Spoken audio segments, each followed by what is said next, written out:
Good evening, everyone, and welcome to Digging Deeper moment number 269. The purpose of our Digging Deeper moments is to take God's Word to God's world, and we are so glad that you've joined us. Tonight, we continue in our series, How to Outline a Chapter of the Bible for Better Understanding.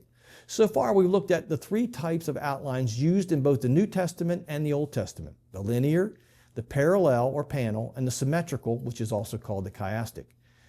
Before we move on to actually outlining a chapter of the Bible, we want to look at a fourth outline used in the New Testament, that of the letter. There are three types of writing in the New Testament: the Gospels, of which there are four; Acts, which is written like a Greek historical treatise; and the letters. In fact, 22 of the 27 New Testament books are actually letters. And while the outlines of the Gospels and Acts need to be studied separately, the 22 letters are quite similar in their arrangements. First of all, each letter addresses a particular context, and many of them address specific situations unique to those letters in which they address the issue. Regardless of this, most of the letters are arranged in similar fashion, the book of Hebrews being the exception.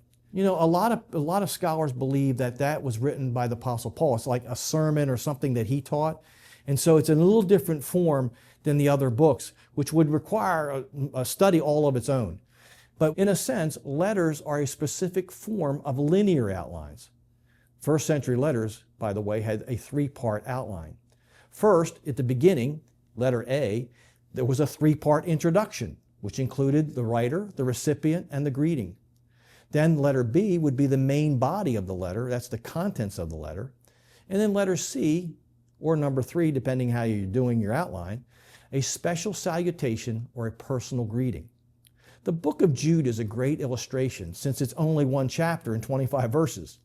So verse 1 through 2 gives us the three-part introduction. He says, "Jude, a bondservant of Jesus Christ and brother of James, to those who are called, sanctified by God the Father, and preserved in Jesus Christ. Mercy, peace, and love be multiplied to you." Verse 1 gives us the writer, Jude. Verse 1b, the recipient, those called, sanctified, and preserved in Jesus Christ. And verse 2 gives us the greeting, mercy, peace, and love be multiplied to you. Then in verses 3 through 23, we find the main body or the content. In verse 3 it says, "Beloved, while I was very diligent to write you concerning our common salvation, I found it necessary to write to you, exhorting you to contend earnestly for the faith which was once and for all delivered to the saints." And then in verses 22 through 23, Jude finishes this portion of his letter by saying, "And on some have compassion, making against distinction, but on others save with fear, pulling them out of the fire, hating even the garment defiled by the flesh." And then we have in verses 24 through 25 the conclusion or the salutation, and here in Jude it's in the form of a doxology, which is praise to God. So let's tie everything we've learned in this series together. Step 1, when studying a chapter, book, or verse of the Bible, first, look for its macro outline. That is, what kind of outline is used, and then determine the main points. Now, the next step is once you figure out what the outline is, whether it's a linear, whether it's a parallel, or whether it's a chiastic or symmetrical outline, now you want to fill in each of the sections. So like Jude 1 through 2 is the greeting. You have the writer, the recipient, and the greeting. We've already looked at that. But verses 3 through 23, now you have to do a little bit more work, and watch what happens as we outline this. Letter A, verses 3 through 4 is the occasion.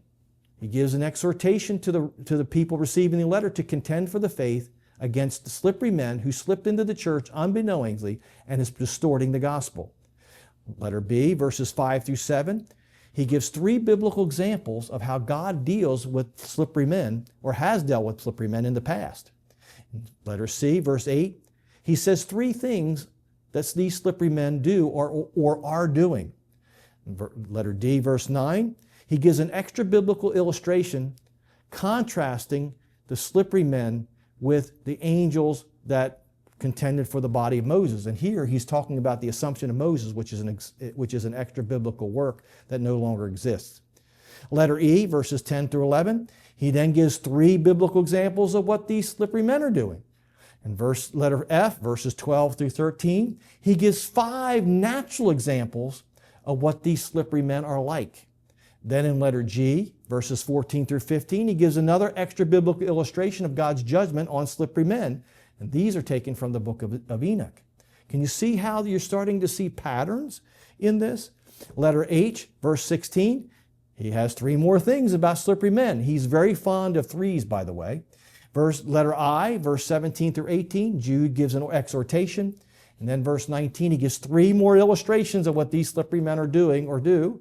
And then finally in verses 20 through 23, letter K, he gives his final exhortation, how to contend for the faith. Then we enter letter 3, Jude 24 through 25, which is the doxology. Verse 24, letter A, praise to God for his ability to keep us from falling. And letter B, verse 25, praise to God for who he is. Can you see? So we've got the macro outline, okay, ABC or 1, 2, 3. Then you fill in that outline, and you're working like a funnel from the outside in to get information, more and more general information to specific information. Now the third step is to keep working the outline as you study each section.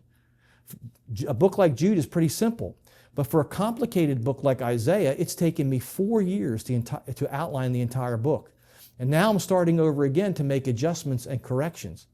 But all I'm doing is working these 3 outline forms and seeing which ones fit what Isaiah is saying and how he's using these outlines, because they can be very creative in how they use them. It's not like everything's ABC, ABC. He does different things throughout the book. Next week we'll finish the series by illustrating how these 3 Hebraic outline forms can be used in very creative ways, as we see an example in the book of Isaiah. If this lesson's helped you, please like us on Facebook, subscribe to our YouTube channel, share this lesson with a friend, and check us out on either Apple or Spotify. And hey, I hope to see you next week.